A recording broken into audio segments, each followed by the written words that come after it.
Hello, everybody. Welcome back. I am so excited to have my next guest on the show. He's a huge professional speaker, a best-selling author on mental fatigue for law enforcement. He is all over the place doing great work for our first responder communities, and he's currently active still in the field. He is Michael Laidler.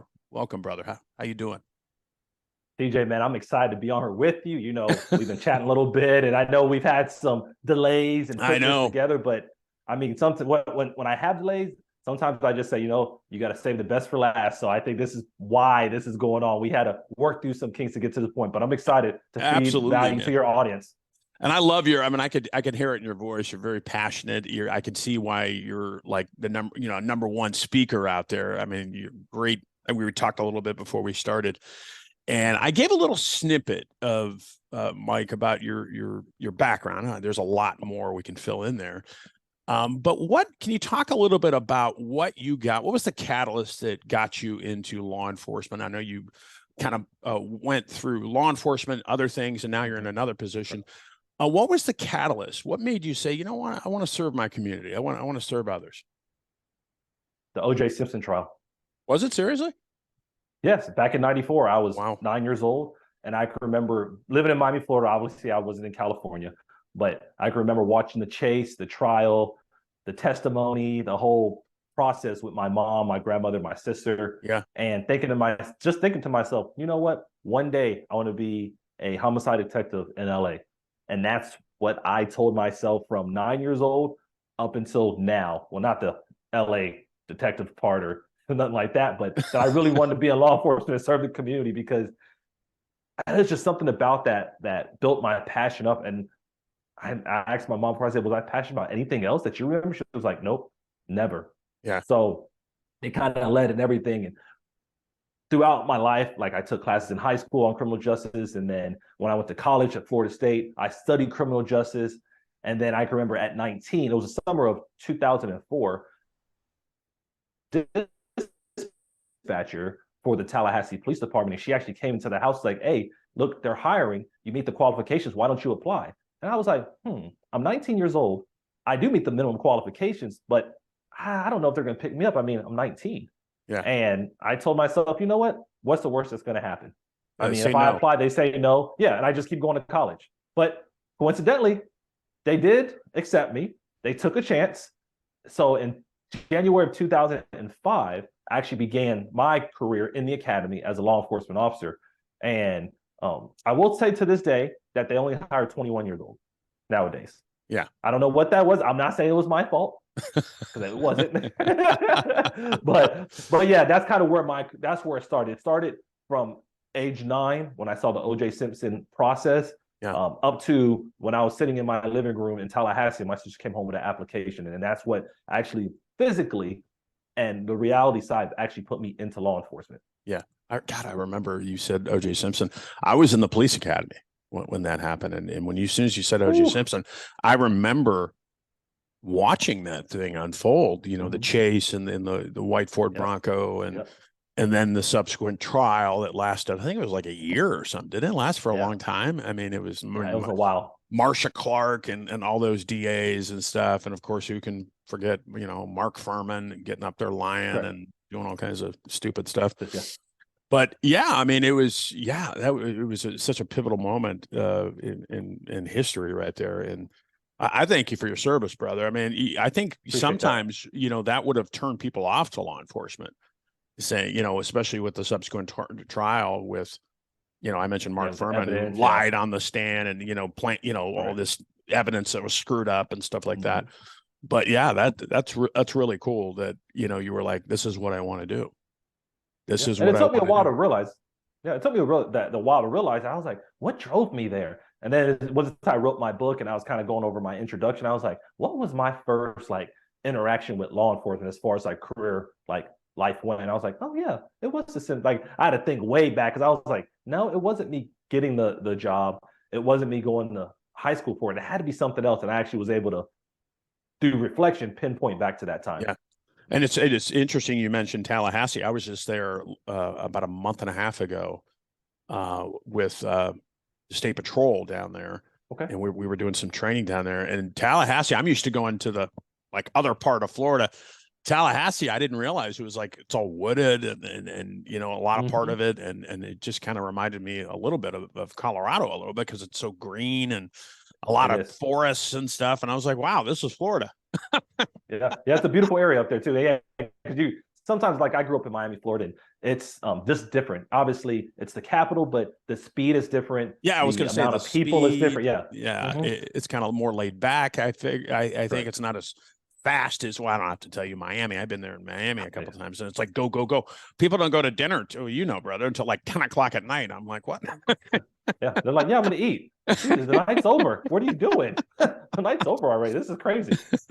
You talk a lot. You talk about a lot of things, Mike, but one of the things you talk a lot about is mental fatigue in law enforcement. And for the listener out there, and I know you know this, Mike, I mean, it is something that we as not just cops, but all first responders deal with. And then over time, it's just accumulation.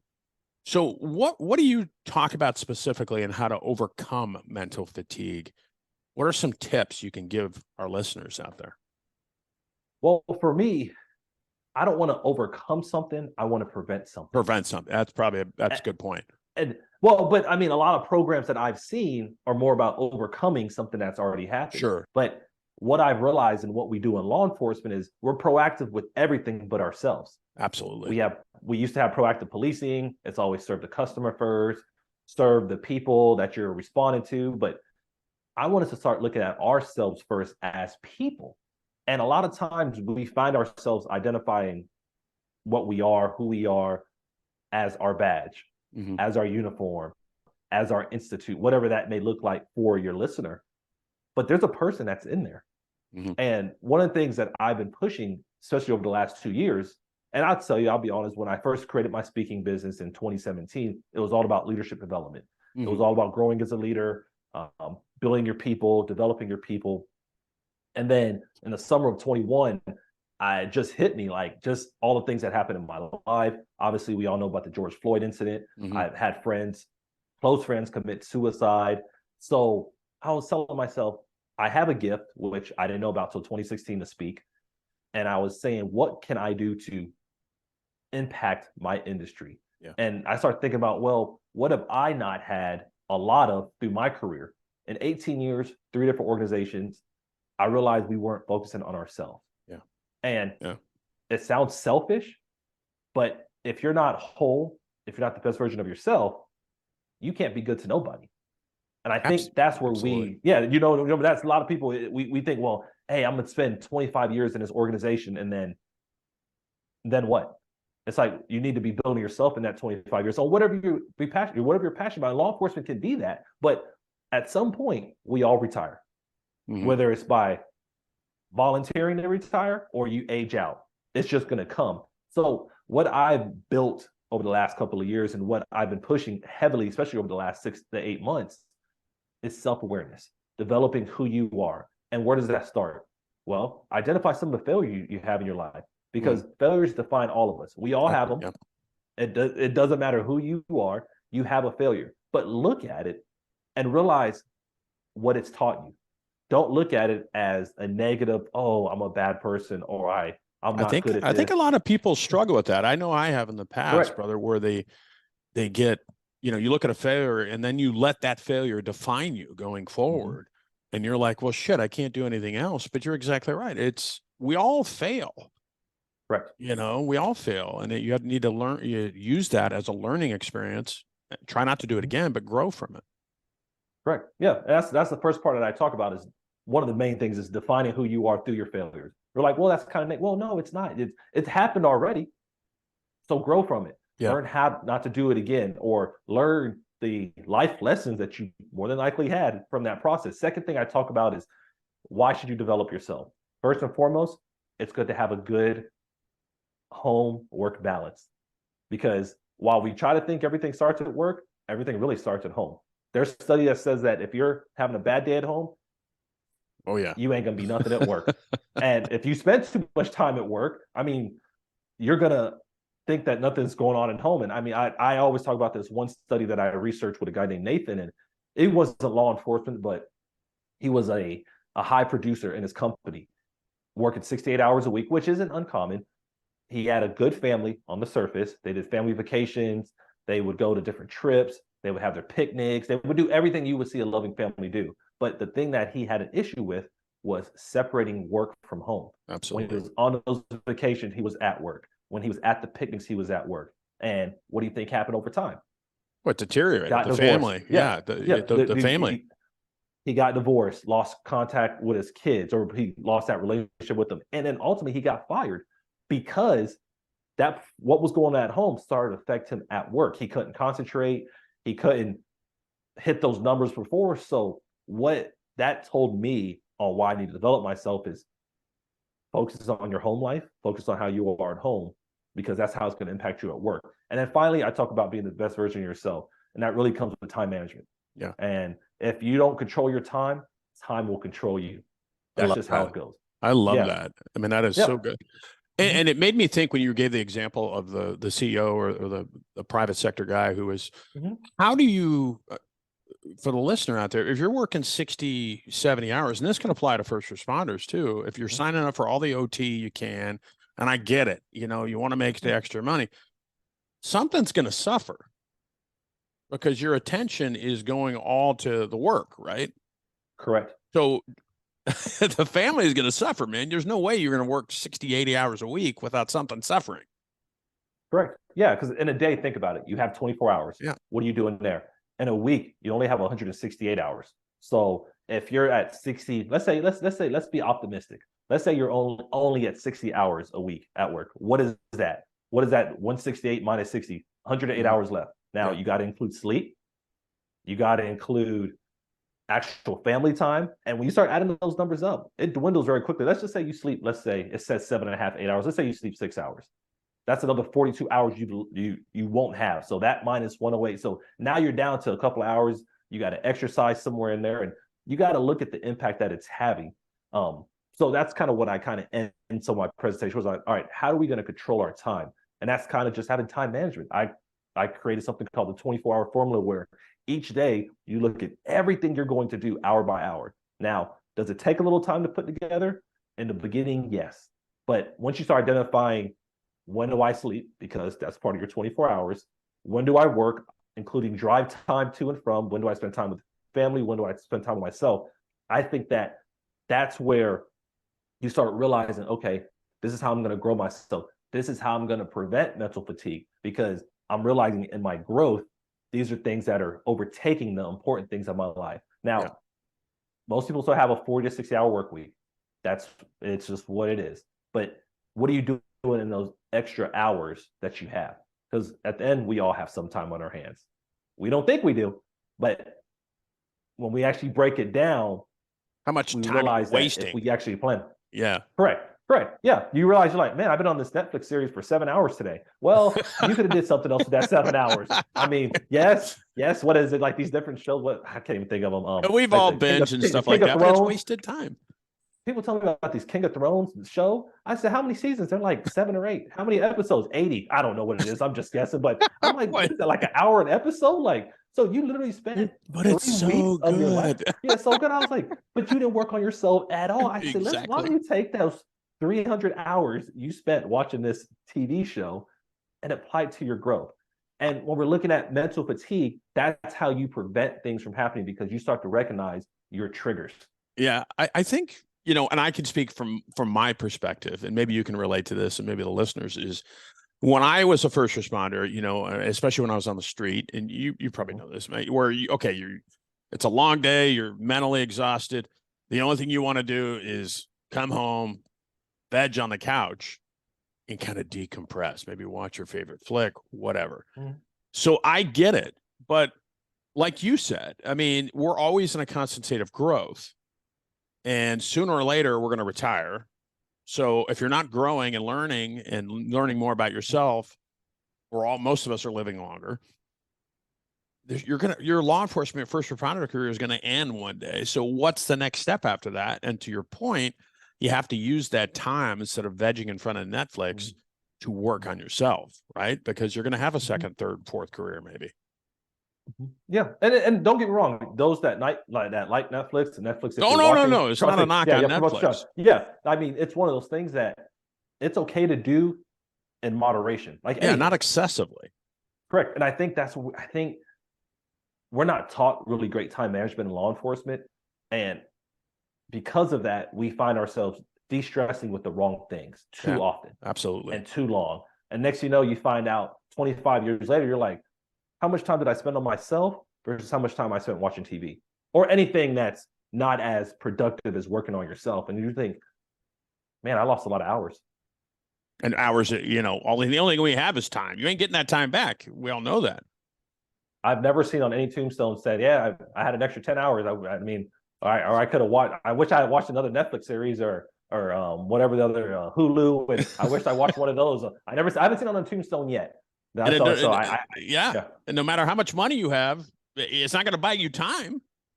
It's not going to buy you time. So I love it. How do you use me an example? Okay, somebody who's set in their ways, and okay, I get off work, I'm not working on myself, and I come home, veg, maybe have a couple drinks and stuff, and it's just that hamster wheel. It's that Groundhog Day where I get up, I go to work, do the same thing. How do you try to break that cycle, especially with first responders?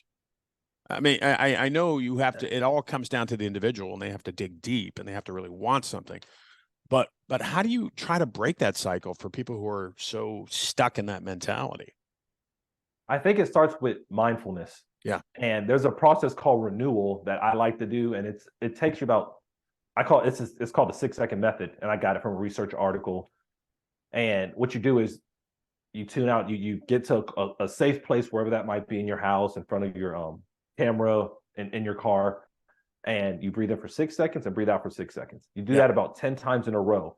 And what you're going to realize is that everything's going to slow down around you. And the only thing you're going to focus on is your breathing. And when you start doing that, you slow down everything else that's going on around you. And you allow your thoughts to catch up. And then as your thoughts catch up, that's how you start building from there. Because growing yourself is not a overnight process. No. So you start off with something like that mindfulness technique, and then you just start working on yourself daily.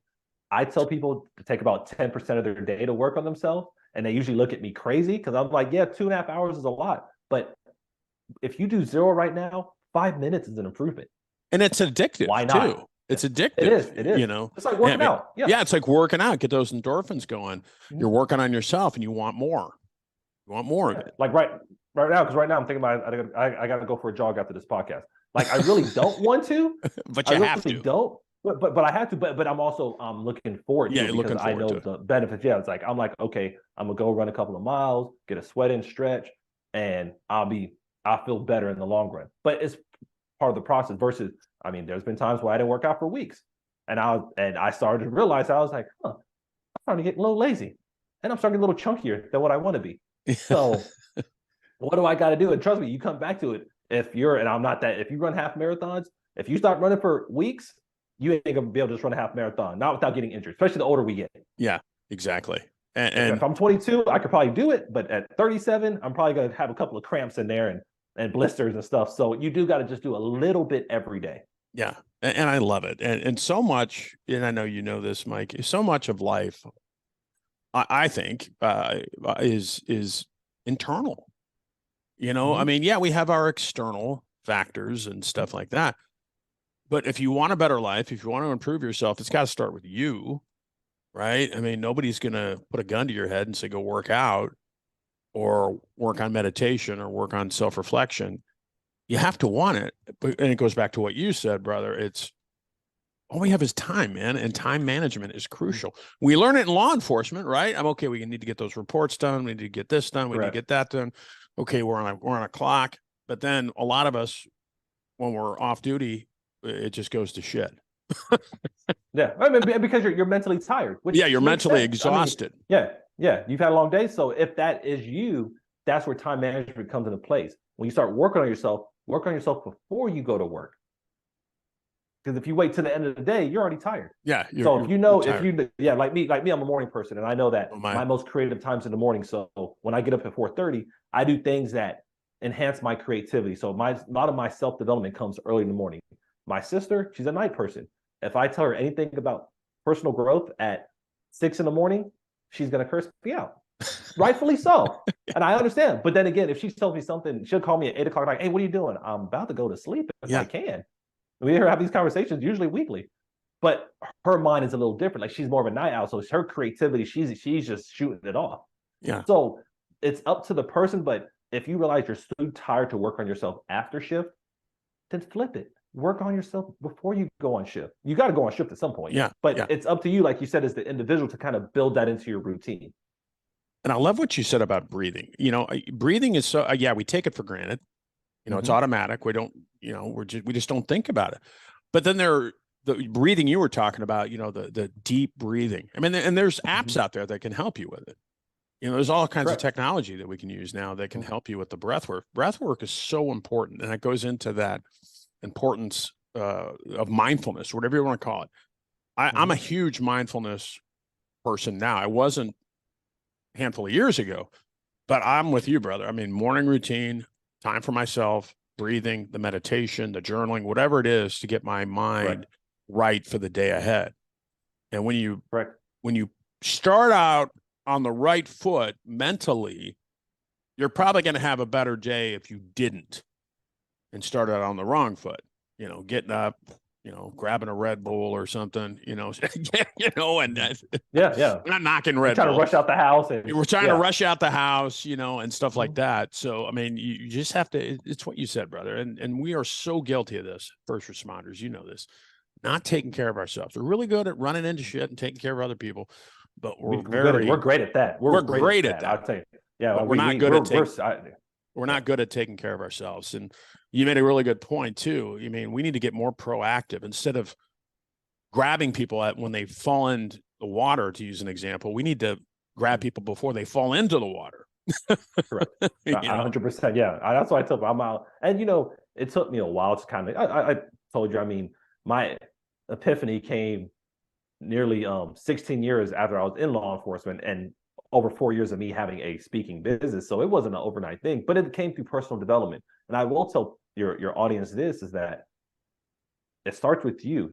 Financially, it's going to start with you as well. Because if you think your organization is going to put that on the forefront, not knocking any particular organization, but they have a mission themselves. Yeah, exactly. And you have to realize that, and people don't like, for example, if you're a police officer, one of their missions is to make sure you get certified in firearms every year. So if all the budget's going towards firearms recertification, they're not going to have money for personal development. I can tell you the business that I've built has all come out of my pockets. Now, obviously, the government paid me to do it in a sense that they gave me a paycheck, but I had to take that money and allocate it to my growth after hours. Absolutely. So if you're not doing it yourself, if you just think, oh, I'll wait till they send me to this training, or I think I'll just wait for my agency to enroll me in this class, you're going to find yourself behind the ball, built up animosity. You're going to find that mental fatigue coming quicker rather than you just investing in yourself right away. Absolutely. If you're going to, you know what I mean? If you could spend $10 on a movie, go buy a book. Yeah. I used to tell people all the time. Yeah. I used to tell people all the time, do not rely, and I love law enforcement. I love first responders. I love it. Yeah. But I used to tell people all the time, look, don't rely on the agency. I'm not knocking any particular agency, just agencies in general. Don't knock or don't rely on agencies to train you up. Yeah, they're going to do the minimum. But it's up to the individual. Look outside, do other things, go to seminars, do on your time off. Like you said, invest in yourself. Don't get pissed off if the agency doesn't send you to a leadership school that you want to go to. Maybe they don't have the budget for it, but take the initiative, like you said, and do it on your own. Yeah. And I talk to agencies weekly about their training budget and their training plans. And most of the time, it always typically starts off with, well, this is our mandatory requirements for our post certifications, for your post, our FDLE standards, whatever, it depends on what state you're in. And it's usually the conversation starts off, well, we have to hit these 4 or 5 classes, and then we can see. And usually then we can see is the training on your own personal growth or leadership development. So you have to keep that in mind. The agency, there's certain things that they have to do to maintain their accreditation and their standards. And then once they meet that, then they can allocate other resources. But depending on the size of your agency, they may not have those additional resources. Well, and that's like you said, an investment in yourself. Because I know some people, I have heard this from cops sometimes. Well, they're going to pay me to do that. Well, what's wrong with using your own funds sometimes? I'm not talking about the firearms, driving, defensive tactic. I'm not talking about any of that stuff. I'm talking about something you want to do that maybe the agency doesn't have the budget for. What about investing in yourself? Because it's going to pay off. I mean, your investment in yourself obviously paid off. You're kicking ass now. So I tell people this all came from my own money. So it's all came from your own money. But I mean, you have to invest in yourself. And that includes, like you said, Mike, taking care of yourself physically, mentally. It all starts with the individual. Tell us about your book, best-selling book.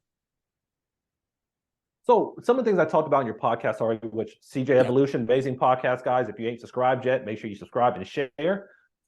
But it's called Greatness Beyond the Badge. And what it does, it takes you through, it takes you through a process of self-awareness, developing who you are, developing why you should develop, or determining why you should develop yourself, and curating a path to greatness. And I take some of the strategies that I've learned over 18 years and some of the things that I've learned through education and just my own, what I see, and I give you guys a roadmap. Now, there's a lot of things that will apply if you pay attention. There's some things that won't, but Greatness Beyond the Badge is just a roadmap for that individual like myself that is looking for more on growth, but maybe don't know where to find it. Yeah. A lot of my strategies are not like earth shattering. You're not going to have a PhD to dissect it. It's things that you can apply while you're reading. You can sit there and take notes and you know what? I can identify my failures right now. Yeah. It doesn't take much, but it gives you things that you should be doing that you just don't think about. Yeah. A lot of things I write about now, I can tell you 3 years ago, especially when it comes to self-awareness, I just wasn't thinking about. 10 years ago, I wasn't even thinking about being an entrepreneur. Yeah. So in my book, those are things that I push for in there. Identifying what makes you happy, identifying who you are outside of a uniform, identifying who you are for your family, because all those things are going to be important when you look at your lifetime. Remember, you're only in law enforcement for, let's say, at most 40 years. Yeah. What are you doing in those other years afterwards? Because that's going to be time that you're going to have to look at as well. Well, and what happens, Mike? You know this. What happens if something cuts your law enforcement career short, like an injury or something that you plan for 40 or 30 or whatever, and oh crap, I have a back injury now or whatever, and you're knocked out, you're medically retired. Okay, what are you going to fall back on? So start doing it now. I mean, it doesn't have to be front burner, but you need to start thinking about this. Well, I had an accident back when I was in Border Patrol, and this was about 2010, and we were on a patrol road in the Tahoes, if y'all picture just like it shows on TV, and we were on this dirt road, and one of our tires went flat on the Tahoe, and we didn't have one of those big floor jacks. Imagine what jack we had. We had the little wobbly one, the baby jack, and we had to put it on the rock. We had to jack the car up, and this is a Tahoe. So think about the baby jack, a Tahoe on a rocky road. Yeah. And as we take one tire, I take the first tire off, and I was like, okay, cool, this works out. As I'm putting the second tire on, the jack slips. Oh God. Yeah, and when it's happening, and I don't know if you can see the scar still, but I see that. The car actually fell. Fortunately, the tire was inflated, so it popped up off my hand perfectly between my knuckle and my wrist, because if it was 2 to 3 inches in either direction, I probably wouldn't have use of it today. And when I ripped my hand out, it swelled automatically on my dominant shooting hand. Oh, there you go. So as I was going to the hospital, I was thinking in my head, man, what's wrong? I mean, because obviously my hand is swollen. I don't know what's really wrong with it, but I just know it hurt, and it was like a little baseball. I was thinking to myself, what would I do if I can't shoot? Yeah. What would I do if I had nothing to fall back on? Now, luckily at the time, I had just started in the master's degree program for business. Yeah. I was thinking ahead. I didn't really know I was, but let's just say, for example, I couldn't use my right hand. That's like you said, that's medically retired right there. There's no option to Well, if you can't shoot, you can't. No, if you can't shoot in law enforcement, you can't. You're not going to be a cop. You're not going to be a cop. So you're right. Like those are the kind of things you have to think about. What else can you do on top of what you're doing already, especially on the physical side? I mean, if you have a heart condition, I mean, if you have it, you have it. What else are you going to do? And not saying I don't want nobody to leave law enforcement because I love this industry, but you should have options if all else fails, because in this industry, things happen. One call away, brother. One call away. Yeah. And I used to have a trainer call. His name was Michael Walker. And he used to say, I'm training you guys for that one incident in driving. He was a driving instructor. He would put a little one and circle on the driveway sport. He's like, I'm training for that one. That's what I want you guys to be ready for. So yeah. And you're right, man, because we talked about this, Mike, before we started a little bit, where most of us are living longer. And, with technology and advancements in medicine and all that stuff. And so what are you going to do after your career in law enforcement? I mean, and I think so many of us, first responders think that, okay, I was a first responder, that's my identity, and I can't do anything else, which is not the case. I mean, like you said, and going by your roadmap, and map of, okay, a little self-reflection, digging deep.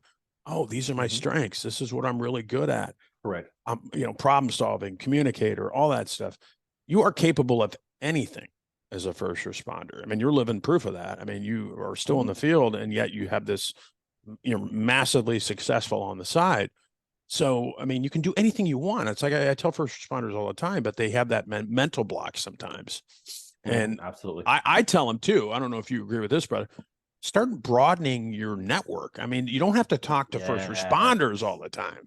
Start talking to entrepreneurs, people outside of the profession. I'm not knocking the profession, but okay, you can talk to other people that are not in the field and kind of maybe have them mentor you a little bit, and because there's nothing wrong with that. Yeah, get friends outside of law enforcement. I tell people all the time. So that's, I think, very important. That's going to broaden your network. I imagine the reason why you're so successful, it wasn't just for people in law enforcement, it was other people too, right? Well, it's funny. And that's why I said, like, even when I started my business in 2017, my first target was law enforcement. I was like, I'm gonna bring some leadership to law enforcement. Yeah. And I got pushed down. I was like, no, we don't want that from you. And I was like, okay. So I expanded to multiple industries, and that's where I learned a lot about speaking, business growth, absolutely, marketing, sales, like having people work for me. I learned about that from other industries. So absolutely, you don't want to just limit yourself to even the one when it comes to that kind of growth. And you have to be open, because a lot of people have good ideas already, and it's good to kind of learn from that and grow from it and realize that there's help out there.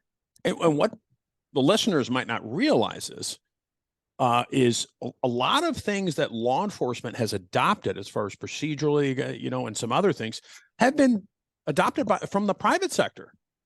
Yes. That are now part of law enforcement culture. They're, processes, and some aren't, are law enforcement. They're born law enforcement, but some of it, like Six Sigma and stuff like that has been adopted by some law enforcement agencies.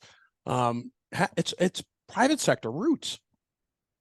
But like you said, go ahead, brother. Even like you said, like our policies are usually done by lawyers. Yeah. How many lawyers have been police officers? Yeah. Some maybe. yeah. That's what I'm saying. I can only imagine the actual percentage, and the ones that are actually practicing in law enforcement. That's the number that I would want to see at some point. I'm sure there's a number out there, but that's what I'm saying. You're right. Like a lot of things that we have right now has come from other groups of individuals. Absolutely. So I'm sure you get this question a lot, Mike. As we wrap up, for any advice you would give for any aspiring first responder out there, somebody who wants to jump into the law enforcement or first responder field, what advice would you give them? A very turbulent time. I don't have to tell you, brother. I mean, a lot of turbulence within the first responder communities, not just cops, fire, corrections. What advice would you give that person? Spend time on yourself. You have to.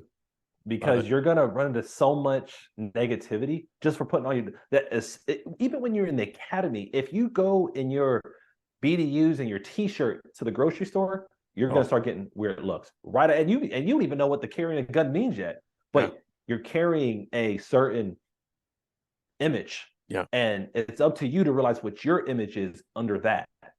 Because a lot of times what people see isn't you, they see what you're representing.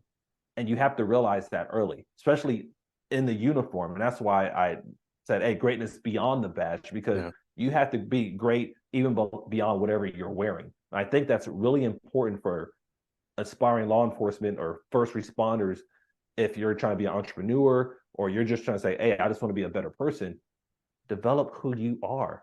And that will allow you to prevent a lot of stuff you're going to go through. It ain't going to stop it, but it's going to prevent you from overheating. It's going to prevent you from hitting that mental fatigue that I think we go through. Like me, for example, I have a trip coming up. I felt myself starting to get a little wobbly mentally. So I said, you know what? I'm going to Cancun for the weekend just to take a few days off and reset my brain, because I'm learning that as I develop myself. When I start feeling a certain way, hey, I just need to go off base for a little bit. And you have that self-awareness that you want to try to develop in people. Yeah. Correct. Yeah. So develop yourself is the biggest thing, but you're going to have to do it. That's going to be the most important part, that you have to spearhead and lead yourself to that. Yeah. And Michael can help you, folks. So if you're not subscribed to Michael, if you're not following him, please do that. Michael, where can they find your book, brother? If you go to Amazon.com, you just type in Greatness Beyond the Badge. That's the easiest place. Obviously, if you're an agency watching, if you want bulk orders, we can always set that up. But if you just want one book and you're like, hey, Michael, I just want to see what you're about, Amazon.com is perfect. Nice. And links, if people want to book you to come to their agency or organization, brother, on your website? Yeah, absolutely. Yeah. So where we met was LinkedIn. That's probably my biggest platform right now. I do a little bit of stuff on Instagram, but LinkedIn's a good way to find me. And then obviously my website or my email is michael@michaelaidler.com. Very simple. No extra letters, nothing else. But go there and learn. Even my YouTube channel, I set up usually educational videos once a week. That's usually what I've been aiming for, just to give you content and value, because whether or not you want to book me, which obviously I prefer that you do at some point, there's still things that I want to add to you no matter what. So I do all of that just to help leaders, help officers, help first responders grow, because I think it's important to have a source of information everywhere you go. Absolutely. Michael Laidler, thank you so much, brother, for your service, your dedication to the first responder community. Much success to you, folks. Everything we talked about is going to be linked up in the show notes, contact information for Mike. Brother, it's been an honor. Thank you. I'd love to have you back on in the future. CJ, I appreciate it. Yeah. Thank you, brother. Yeah, appreciate it, man. And guys, if you don't have it subscribed, make sure you hit them up. Thank you, brother.